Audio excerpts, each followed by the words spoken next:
A crucial difference in our style in dealing with the world is whether we deal with other people as us, part of the same relationship, or whether or not we're always thinking of them as them, people who are on the other side, people from whom we want things. They are adversaries. The following clip tries to illustrate that distinction. No matter what it was you want in life, whether it's actually riches, or maybe it's nothing to do with money, you just want the chance to make a contribution, or you want fame, or you want love, or to be really jokey and silly about it, maybe it's not love, you just want to sleep with somebody different every night of your life. You're allowed your own goals. But the point is this, no matter which goal you have, the insight for me was another human being has to give it to you. What a dirty mind she's got.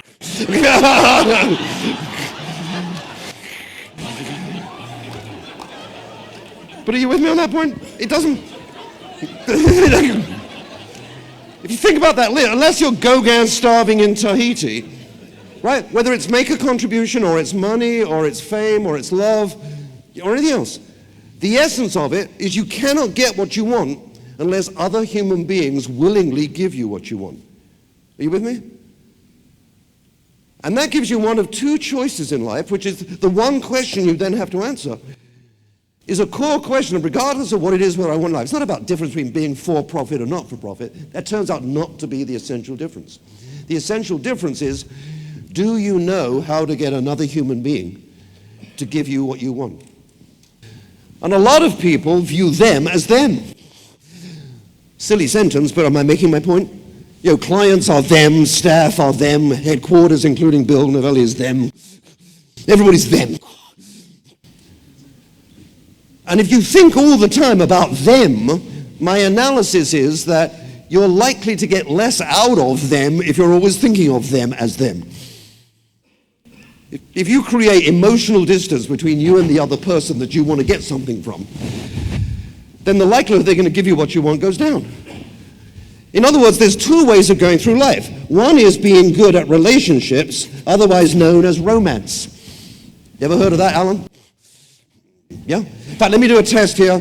Just need to find out. How many of you would say that right now you have one of the best all-time great marriages? Okay, so we got 40% in the room. We got some evidence.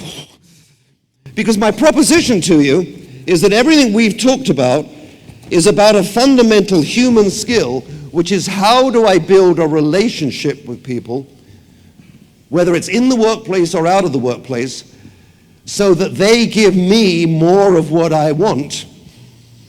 Notice I'm not arguing to be self-sacrificing, Alan. I'm just saying the goal is get me more of what I want, but I'm saying the answer lies not in standing there, stomping your little feet, saying, gimme, gimme, gimme.